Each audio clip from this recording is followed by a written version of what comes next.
헌터 바이든이 조 바이든 아들 헌터 바이든이 마약 복용 사실을 숨기고 권총을 취득한 혐의에 대해서 유죄 판결을 받았습니다. 델러웨어주 워밍턴 연방지법 대법원 배심원단은 2018년 헌터가 리볼버 권총을 취득하면서 신고서에 허위 사실을 적고 이를 진실된 내용이라고 밝히고 불법으로 총기를 소지했다는 세 가지 혐의에 대해서 모두 유죄 판결을 내렸습니다. 형 선고일자는 아직 미정인데 최장 징역 25년까지 처해질 수 있는 이런 범죄에 총기를 사용하지는 않은 초범이 실형을 선고받는 경우는 이제 드물다고 합니다. 25년까지 처해질 수 있지만 실제로는 이제 그 실형을 선고받지는 않을 거라는 의견이 많습니다. 그래서 헌터는 코카인 중독 상태임을 숨기고 총을 산 게 자신이 쓴 자서전을 통해 드러나 법정에 서게 됐죠. 당시 헌터 바이든 누구랑 사귀고 있었습니까? 자신의 형수 2015년 사망한 바이든 대통령 장남 보 바이든 아내하고 사귀었던 거예요. 예, 당시 사귀던 형수가 총기 취득 사실을 알고 놀라서 권총을 쓰레기통에 버리면서 11일 동안만 이 총을 갖고 있었는데요. 유죄 판결에 항소할 것으로 일단 예상됩니다. 그래서 헌터는 성명을 내서 이렇게 밝혔습니다. 마약 중독으로부터의 회복은 하나님 은총으로 가능하다. 그래서 재판 과정에서 응원을 보내준 가족에게 감사하다고 밝혔습니다. 법정에는 여러 차례 공판을 참관한 바이든 대통령 아내이자 헌터 계모인 질 바이든도 참석했습니다. 바이든은 판결에 대해 이렇게 밝혔어요. 나는 이번 사건 결과를 받아들이며 사법 절차를 계속 존중할 거다. 이렇게 밝혔습니다. 또 아들에 대한 사랑과 지지는 변함이 없을 거라고 밝혔습니다. 또 앞서 헌터가 유죄를 선고받아도 사면하지 않겠다는 입장도 밝혔습니다. 그래서 바이든 대통령은 마린 윈 헬기를 타고 도착한 윌밍턴 근처 델러웨어 주방위군 비행장에서 헌터를 만나 포옹하면서 부정을 과시하기도 했습니다. 그래서 헌터와 함께 온 며느리, 손자와도 몇 분간 얘기한 뒤 사저로 향했는데요. 바이든은 사저가 있는 윌밍턴은 주말에 자주 방문하지만 주중에 찾은 건 이례적입니다. 아들 처벌이라는 악재를 가족애를 홍보하는 기회로 삼았다고 봐도 되죠. 자, 헌터는 이외에도 그 외국 기업 이사로 이렇게 이름을 올리고 번 돈과 관련해 탈세 혐의로도 기소된 상태입니다. 미국 역사상 현직 대통령 아들 처벌 사례 주인공이 됐습니다. 헌터 바이든이. 바이든의 대선 운동에는 뭐 크게 지장을 줄 것 같지는 않아요. 오히려 트럼프 유죄 판결 받은 게 34개 혐의 유죄 판결 받은 게 그게 오히려 제가 볼 땐 바이든한테 더 큰 영향을 미칠 것으로 봅니다. 그리고 최근에 셧다운 위기에 놓인 인포워스 대한 언론의 아버지죠. 인포워스의 알렉스 존스가 터커 칼슨. 나이는 자기보다 많지만 사실상 알렉스 존스가 스승이라고 봐도 과언이 아닌데 자신의 격이라고 할 수 있는 터커 칼슨하고 같이 이렇게 미 전국 투어를 하면서 보수 운동을 할 거라고 그럽니다. 예, 기대가 돼요.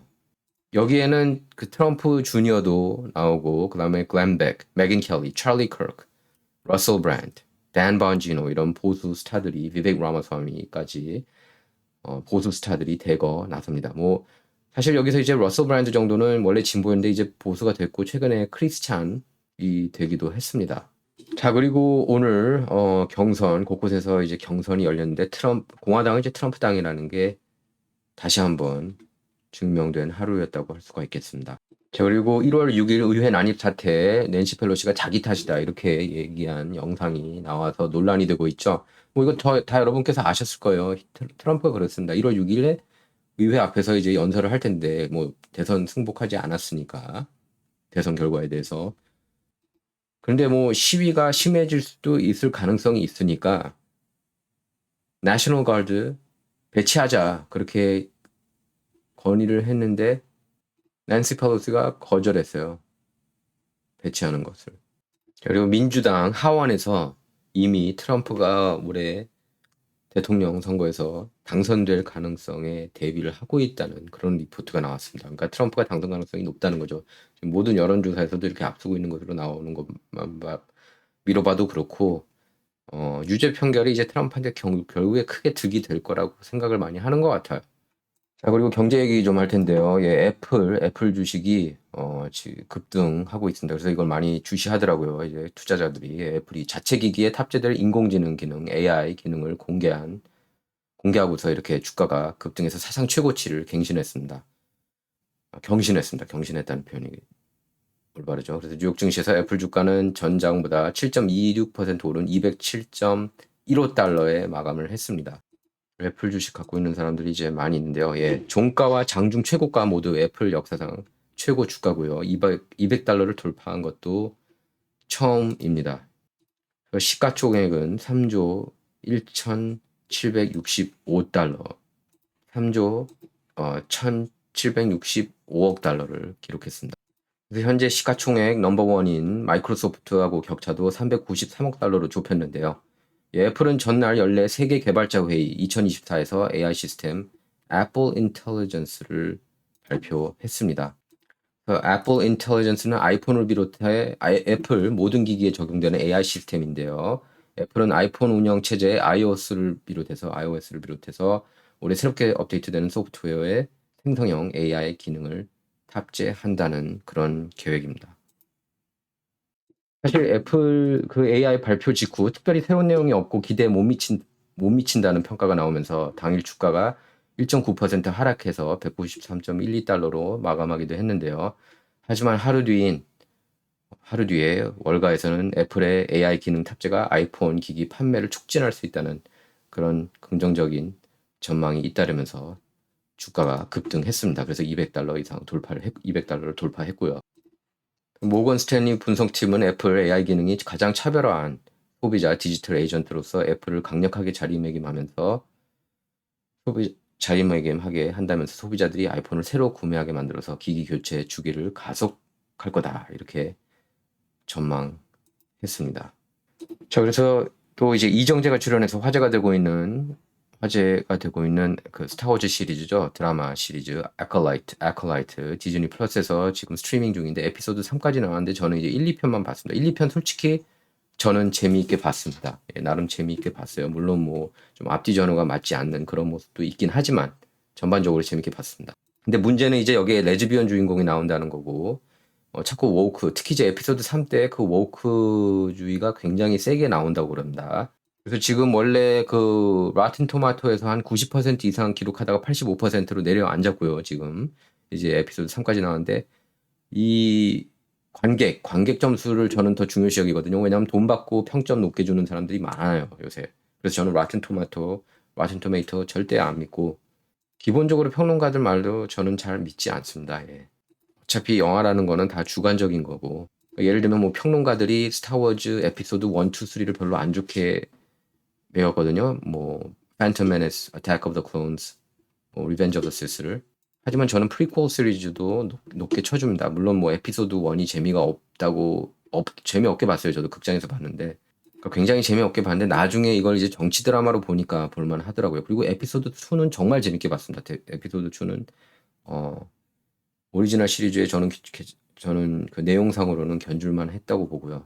물론 거기 오점들은 있고 좀 하지만 그래픽도 엉망이고 한 건 있지만 에피소드 1에 비해서는 훨씬 더 재밌었습니다. 에피소드 2가 3는 저는 거의 스타워즈 절정이었다고 보고요. 에피소드 3는 시스의 복수죠. 여기 보면은 관객 퍼센티지가 이렇게 25% 그칩니다. 점수가. 예.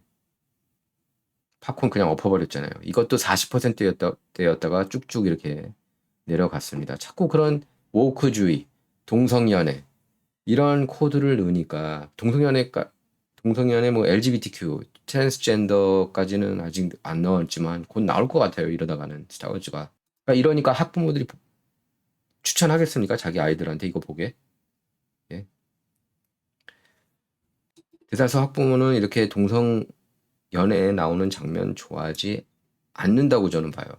물론 미국이 이제 동성 결혼이 합법화됐지만 여전히 보수적으로 생각하는 사람들이 많이 있고 패밀리에 있어서 민주당 쪽 지지하는 사람들도 많이 여전히 가족을 이렇게 중시하는 사람들은 동성 결혼 반대해요. 그 동성애 오케이 그런 걸 해도 좋은데 왜 자꾸 어린이들이 즐겨보는 그런 스타워즈에 이런 내용들을 심느냐. 이게 또 문제가 되는 겁니다.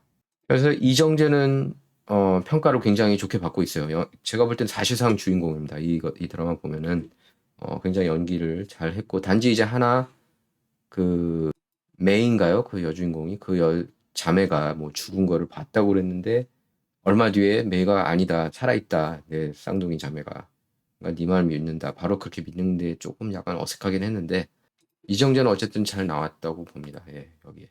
하지만 지금 전반적으로 지금 팬들은 지금 유튜브 보면요. 뭐 스타워즈 시리부터 해가지고 스타워즈를 이렇게 스타워즈만을 전문적으로 다루는 유튜버들이 많이 있거든요. 그 스타워즈 시리뿐만 아니라 뭐 타이론 맥니스, Geeks and Gamers, 라이언 카나우 뭐 이런 분들 보면은 다 지금 호평을 쏟아내고 있습니다. 이게 영화가 완전히 그러니까 스타워즈 역대 최악이고 스타워즈는 이걸로서 끝났다. 그렇게 평론을 내렸습니다. 자, 친정 구독, 라이크 부탁드리고요. 그리고 유튜브 요새 또 막 그 빼고 있거든요. 구독자 저기 oneoped.com에서 보실 수가 있고요. 네, 진정 이번 시간은 여기서 마치도록 하겠습니다. 감사합니다.